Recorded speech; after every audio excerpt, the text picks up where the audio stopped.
Hi DIYers and welcome to another episode. Today I'm going to be showing you how you protect your patterns that you use for sewing.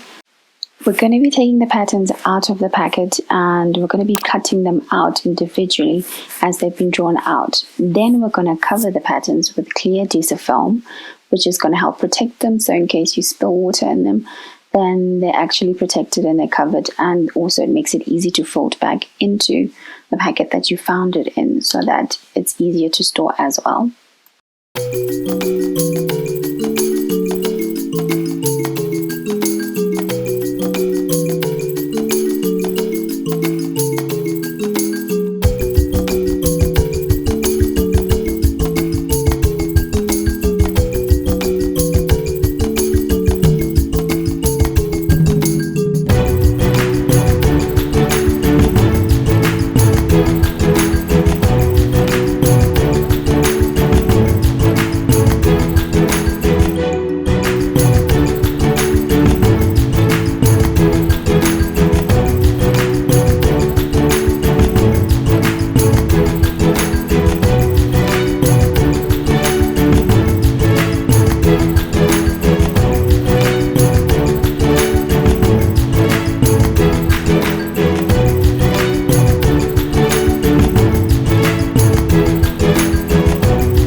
to get to 1,000 subscribers by subscribing and also hit that notification bell. Thank you.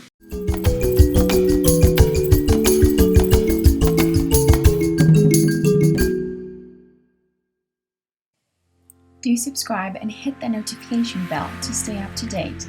See you soon!